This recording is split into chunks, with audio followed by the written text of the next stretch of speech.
જય માતાજી મિત્રો, આજે છે રનિંગનો 6થો દિવસ। તો આપણે જાગીને ભાઈ બહાર બેસી ગયા છીએ ભાઈબંધની વાટે। આ છે હવાનો નજારો ભાઈ।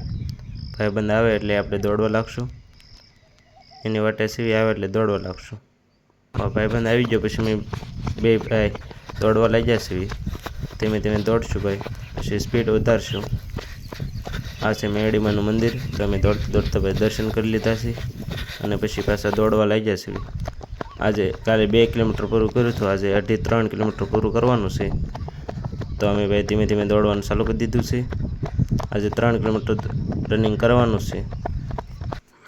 ધીમે ધીમે અમે રોજ 2.5, 3, 4, 5 કિલોમીટર રીતે વધારતા જઈશું અને સ્પીડ પણ વધારતા જઈશું।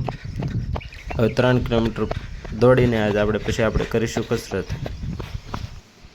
આજે ભાઈ આપણે 3 કિલોમીટર રનિંગ પૂરું કર્યું છે। આ રનિંગ કરીને આપણે નાળે આવી ગયા છીએ। પછી દોડવાનું જાજુ હતું એટલે ભાઈ વિડીયો નથી ઉતાર્યો। દોડીને ઘડીક થોડો હાફ ચડી ગયો, થોડોક થાકી ગયા એટલે ઘડીક આરામ કરી લેવી। ઘડીક પછી ભાઈ વારાફરતી આપણે કસરત કરીશું। આપણે એવી કસરત કરીશું જેના લીધે હાડકાં મજબૂત થાય। જેમાં છે પહેલી કસરત છે ઉઠક બેઠક, જે વારાફરતી કરવાની, જેના લીધે આપણા પગના હાડકાં મજબૂત થાય છે। જે કન્ટિન્યુ જેટલા થાય એટલા ઉઠબેઠ કરવાના, દિવસે દિવસે એની સંખ્યા વધારતી જવાની। એક હારે બહુ ઝાઝા નહીં કરી નાખવાના, આજ થોડાક કરવાના, પછી દિવસે દિવસે વધારતા જાવ। આજે આપણે ભાઈ 30 કે 35 આજુબાજુ ઉઠક બેઠક કરીશું, જે ધીમે ધીમે કરવાના, બહુ સ્પીડમાં નહીં કરવાના। એટલે ઉપરથી બેસવાનું નીચે, પછી પાછું ઊભું થવાનું, એમાં વારાફરતી કરવાના છે, જેના લીધે પગના હાડકાં મજબૂત થાય છે। આવી રીતે ભાઈ ઉઠક બેઠક 30 યા 35 આજુબાજુ કરીશું। કાલે એની કરતાં પણ વધારે કરીશું, એમ દિવસે દિવસે વધારશું, જેના લીધે ભાઈ આપણા હાડકાં છે ખૂબ મજબૂત થાય છે। આવી રીતે આપણે વારાફરતી ભાઈ બધી કસરત કરીશું, જેના લીધે હાડકાં મજબૂત થાય। ઉઠક બેઠક પૂરી થાય ભાઈ પછી બીજી કસરત, પછી ત્રીજી, પછી ચોથી, એવી રીતે અલગ અલગ કસરત કરવાની છે। આ કન્ટિન્યુ આપણે થોડાક ટાઈમ માટે ચાલુ રાખશું ઉઠક બેઠક। આજ 30 કે 35 કરવાની છે, પછી કાલે વધારશું એવી રીતે। એટલા માટે કન્ટિન્યુ ધીમે ધીમે, બહુ સ્પીડમાં નહીં, ઉઠક બેઠક એવી રીતે ચાલુ રાખવાની છે।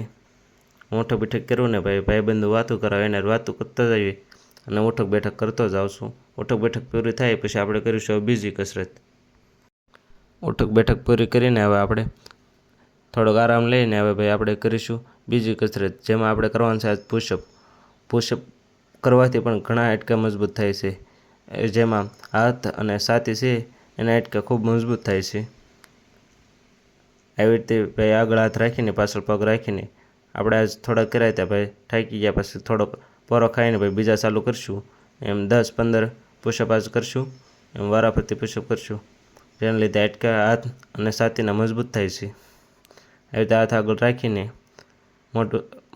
દાઢી છે એ નીચે આપણે અડાડવાની છે અને પગ પાછળ એકદમ સ્ટ્રેટ રાખવાના છે। પછી ભાઈ આપણે કરીશું ત્રીજી કસરત। ત્રીજી કસરતમાં ભાઈ આજે આપણે લાવ્યા છીએ મોટો પથ્થર। જે મોટો પથ્થર છે આપણે એક હાથે નહીં, આજ પણ 2 હાથે છે એ છાતી સુધી લાવવાનો, પછી માથે લઈ જવાનો। એવી રીતે હાથના હાડકાં છે ખૂબ મજબૂત થાય છે। એટલા માટે આવી રીતે કસરત કરવાની છે। પહેલાં પથ્થર છે છાતી સુધી લાવવાનો, પછી પાછો ઉપર લઈ જવાનો, એમ કન્ટિન્યુ ચાલુ રાખવાનું છે। ભાઈ વજનવાળો પથ્થર ઉચકાવાનો, બહુ હલકો અને બહુ ભારે પણ નહીં, માપસરનો ભાઈ વજન ઉચકે એટલો પથ્થર ઉચકાવાનો। આપણે વારાફરતી ભાઈ ધીમે ધીમે કોઈ પણ કસરત કરો તે ધીમે ધીમે, કોઈ ઉતાવળ કરવાની નથી। આવી રીતે પથ્થર આપણે છાતી સુધી લઈ જવાનું, પછી માથે, એમ ધીમે ધીમે થોડી કસરત કરીશું। પછી પાછી ભાઈ ત્રીજી કસરત કરીશું, ચોથી કસરત, એમ ભાઈ અલગ અલગ કસરત કરવાની છે। આવી રીતે કન્ટિન્યુ થોડાક ટાઈમ માટે ભાઈ પથ્થર ઉચકાવશું। આપણે રોજ આ ભાઈ કસરત કરવી છે, જેના લીધે હાથના હાડકાં છે ખૂબ મજબૂત થાય છે અને પથ્થર વાગે નહીં કે હાથમાંથી પડી ન જાય એનું ખાસ ધ્યાન રાખવાનું છે। કારણ કે પથ્થર સરખો ભાઈ શેપમાં નથી, સરખો હોય તો વાંધો ન આવે। અને આ ભાઈ આપણે દેશી ડમ્બલ છે એટલે થોડુંક ધ્યાન રાખવાનું, પથ્થર પડી ન જાય કે વાગે નહીં એનું ખાસ ધ્યાન રાખવાનું। આવી રીતે પથ્થર આપણે કન્ટિન્યુ થોડા ટાઈમ માટે ચાલુ જ રાખવાનું છે। પછી આપણે કરીશું ચોથી કસરત, જેમાં પણ આપણે હાડકાં ક્યાં મજબૂત થાય છે એ જણાવશું। હવે ભાઈ આપણે કસરત કરીશું જેમાં હાથની અને પગની કસરત બે હારે થઈ જાય છે। જેમાં ભાઈ આખું શરીર છે એની કસરત થઈ જાય છે. એટલે આવી રીતે પગ પાછા લઈ જાઓ પછી આગળ, અને એવી રીતે હાથ પણ ઉપર નીચે કરતા રહીશું. તે પણ શરીર માટે ભાઈ બહુ ફાયદાકારક છે. આવી રીતે અલગ અલગ કસરત કરવાની છે. આ છે ચોથી કસરત. પછી ભાઈ પાંચમી કસરત. એવી રીતે અલગ અલગ કસરત કરવાની છે. અને હાડકાં મજબૂત કરવા ભાઈ પલાળેલા શેણા ખાવાથી પણ હાડકાં મજબૂત થાય છે. આ કસરત ઘણી ફાયદાકારક છે. એટલે આપણે આ ડેલી ભાઈ આ કસરત કરવી છે, જેમાં હાથની, પગની અને આખા શરીરની હારે કસરત થઈ જાય છે. આવી કસરત કરીને આપણે કરીશું ભાઈ પાંચમી કસરત, જેમાં આવી રીતે હાથ રાખીને શરીર છે એ નીચે જમીન સાથે નથી અડવા દેવાનું, ખાલી પાછળના પગ અને હાથ એ જ જમીન સાથે અડવા દેવાનું. આ કસરત કરવાથી ભાઈ તમારે કડ છે એને કસરત થઈ જાય છે. એટલે વારાફરતી આવી રીતે કસરત કરવાની છે. જે કડમાં દુખાવો હોય તે સારો થઈ જાય, અને દુખાવો ન હોય તો ભાઈ આગળ જતાં ભાઈ દુખાવો ન થાય એ માટે આ કસરત ભાઈ ફાયદાકારક છે. એટલા માટે આ કસરત કરીને આપણે હવે કરીશું છઠ્ઠી કસરત. બધી અલગ અલગ કસરત કરવાની છે આજ, જેના લીધે ભાઈ શરીરના હાડકાં મજબૂત થાય. હવે આપણે થોડોક આરામ કરીશું અને ભાઈ થોડોક રિલેક્સ થઈ ભાઈ બનારે વાતો કરીને આવી રીતે પગ છે આગળ કરીશું. કારણ કે દોડ પર કરીને આવા કરવાથી ભાઈ સ્ટેપ ખુલે છે અને પગનો દુખાવો પણ ઓછો થાય છે. આવી હળવી કસરત થોડીક કરતી રહેવાની રનિંગ પછી. રીતે પગની કસરત કરીને આપણે ભાઈ હવે ભાઈ થોડીક હળવી કસરત કરીને આપણે કરીશું છઠ્ઠી કસરત, જેના લીધે ભાઈ શરીરના હાડકાં છે ભાઈ મજબૂત થાય.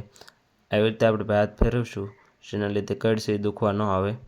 કારણ કે દોડતી વખતે એક અમુક સુવા ફેર થાય, જેના લીધે ભાઈ કડ દુખવા આવે. એટલા માટે આવી રીતે ફેરવવાનું, એટલે કડ દુખવા ન આવે. એટલે આપણે કડના હાડકાં છે મજબૂત થાય છે અને કડની કસરત થઈ જાય છે. આ રોજ ડેલી ભાઈ થોડી થોડી કસરત કરવાની. આ કસરત પૂરી થાય પછી પાછી આપણે એવી કસરત કરીશું જે આપણને ફાયદાકારક હોય. હવે આવી રીતે રાખીને જમણા હાથ છે એ ડાબા પગને અને ડાબો હાથ છે એ જમણા પગને અંગૂઠો અડાડશું અને આવી રીતે શરીર ફેરવશું ભાઈ. એના લીધે પણ કડની કસરત થાય છે.